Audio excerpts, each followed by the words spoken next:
Allora, interessante questa discussione che è nata da una mail che ci è arrivata questa mattina da una ragazza, e sostanzialmente questa mail dice che lei ha 29 anni e non sta per niente bene. Ce ne arrivano tante di queste mail, però ogni volta fa effetto un pochino. Questa ragazza dice sostanzialmente che non sta bene, non è contenta, non sa cosa fare, ha fatto l'università ma non sa dove sbattere la testa. Lei intanto sta pulendo un'aiuola, io sono qua che lo guardo e mangio il miele. Finisce questa mail dicendo che non è più capace di farlo. Non è più capace di sentire dentro, di ascoltare, di sentire dentro qual è la direzione da prendere. Che poi è l'unica cosa che ti salva il culo nella vita, cioè essere capace di ascoltare. Oggi io non sono più in grado di sapere cosa voglio fare, cosa mi piace, cosa non mi piace. Questo è un problema gigantesco che abbiamo tutti, secondo me. Tutti, chi più, chi meno, chi prima, chi dopo. Bisogna affrontare questo aspetto, fermarsi un attimo e volgere uno sguardo dentro. Come si fa? Chi cacchio ce l'ha insegnato? Nessuno, ma è necessario. Se tu non butti lo sguardo dentro per cercare di capire chi sei, cosa stai facendo su questo pianeta, come ti stai muovendo, come stai comunicando con l'esterno, cosa ti piace, cosa ti fa paura, cosa senti che è la cosa meglio per te. Insomma, ci sono 100.000 domande che uno si può fare buttando lo sguardo dentro di sé. Ma questa roba, io conosco persone che hanno vissuto una vita intera, sono morti senza mai neanche averlo fatto una volta. Allora questa ragazza ci dice non sono più capace. È incredibile perché tutti i bambini probabilmente lo sanno fare quando nascono questa cosa, ma uno poi non lo so come, si dimentica, disimpara. Quindi lei dice io non lo so più fare. Vero, neanch'io lo sapevo più fare e nessuno lo sa fare se a un certo punto non ti fermi e ci provi, no? Dici butto lo sguardo dentro, mi fermo un attimo, fermo tutto, mi siedo, aspetto una minuta e guardo cosa c'è. E lì poi parte un mondo gigantesco nel quale per esempio io ci sono stato 4 anni immerso senza uscire, praticamente. Quando sono arrivato qua non avevo fino a quel momento mai neanche pensato alla possibilità che ci fosse un mondo dentro da osservare. Io guardavo fuori, mi relazionavo col fuori, interagivo col fuori e le mie emozioni interagivano solo con quello e sono finito in un buco nero dove sono finiti tantissimi di quelli che ci scrivono a decine, a centinaia forse. Sono in un buco nero, non so da che parte sono girato, non so cosa fare, insomma sono totalmente confusi. Non è che noi stiamo bene perché siamo venuti a vivere in campagna, cioè non è proprio così. Quindi questa ragazza dice i miei genitori fanno una vita di campagna ma non mi hanno mai trasmesso la passione. Magari anche le avessero trasmesso la passione non sarebbe stata bene lo stesso, chissà. Cioè non è che la vita in campagna ti svolta la vita, non esiste. La vita in campagna è fare il lavoro dei contadini o degli allevatori o quel che è. Non è la soluzione, non è quello il punto. Questo ci tenevo a precisarlo perché spesso ci viene detto ma io voglio fare quello che fate voi, voglio vivere come vivete voi in campagna, ma non è quello che ti fa stare bene. Cioè voi magari ci vedete sorridenti, ci vedete allegri, ci vedete in un certo modo, ma non è perché viviamo in campagna, è perché la nostra priorità massima nella vita è questo, è star bene, è essere contenti e essere sereni. Quando non stavo bene, che vivevo ancora in città, ho incominciato a fare questa cosa spontaneamente, no? Di ritagliarmi un momento in cui non facevo niente, cioè soltanto stavo con me stessa, ascoltavo quello che accadeva, no?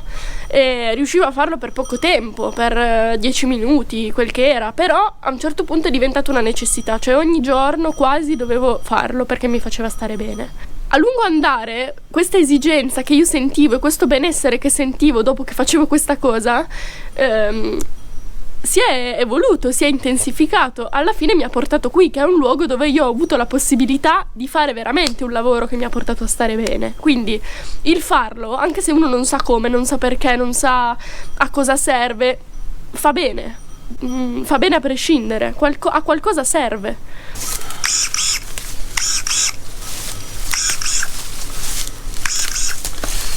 Io capisco sia difficile, Nina, perché cresci in un habitat dove ti viene insegnato di tutto tranne che come fare a vivere, praticamente, di cosa alimentarti, di come cibarti per stare bene, come respirare per stare bene, come prendersi cura del proprio corpo quando fa caldo, quando fa freddo, quando è il momento di coprirsi, di scoprirsi, quando si può star fuori, quando è meglio ritirarsi. Cioè, sono cose ABC della vita dell'essere umano sul pianeta, non te le insegna nessuno. Io le ho imparate a 30 anni in un bosco, non avevo idea. Io a volte mi veniva del mal di gola, la febbre, le cose, ma magari stavo in maniche corte a 0 gradi a fare lo scemo. È difficile a un certo punto riconoscere il fatto che qualcosa è andato storto, che qualcosa è stato tralasciato, trascurato, per cui mettere in discussione tutto quello che fino a quel momento è diventato poi tutta una serie di tue certezze, sicurezze, sia economiche, familiari, relazionali, sotto tutti i punti di vista, rimettere in discussione tutto perché ci si rende conto che qualcosa è andato storto è veramente difficile. Ma soprattutto anche chi se ne accorge, e oggi probabilmente se ne accorgono quasi tutti che qualcosa non va, non abbiamo gli strumenti. Io, queste persone che ci scrivono, cosa ci dicono, Nina? Ma come si fa? Come si fa? Ma non lo so come si fa, amore mio, non lo so. Secondo me questa è l'unica cosa che io mi sento di dire. Non c'è niente da fare. Più uno continua a fare cose a caso senza sapere perché le sta facendo, più fa danni. Io avrei voluto che qualcuno, quando io ero nella confusione più totale, mi dicesse: basta, fermati, stop, frena, non c'è niente da fare, non devi lavorare per forza, non devi guadagnare soldi per forza, non devi per forza cavartela da sola, non devi per forza fare cose, vedere gente. No, fermati, stop, non stai bene, ferma tutto. Io non ce l'ho una ricetta da dare a una persona, da dire: oh, guarda che se fai così, se vieni qui, se fai così succede qualcosa. Assolutamente no.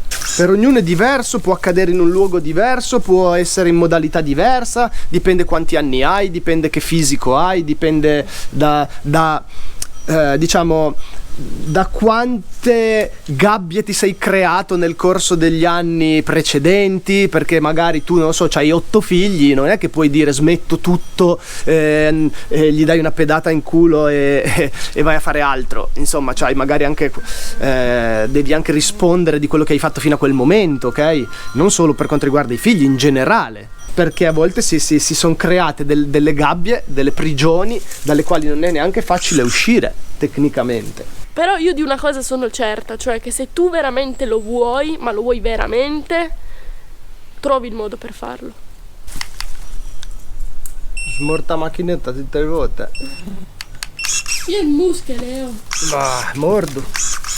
Perché secondo te sta ragazza ci ha scritto? Ci ha scritto perché magari ha visto qualcosa, o perché ha pensato che magari noi potevamo avere qualcosa da dirle. Ma io l'unica cosa che mi sento di dire è che è quella che ho fatto io, ovvero, perché quindi è una cosa che conosco, ovvero a un certo punto iniziare intensamente a guardare dentro. E io non lo so dire diverso da così. Lo puoi chiamare in 1.000.000 di modi, c'è chi lo chiama pregare, chi lo chiama meditare, chi lo chiama, che ne so io 1.000.000 maniere. A me non mi piace dare nomi a niente.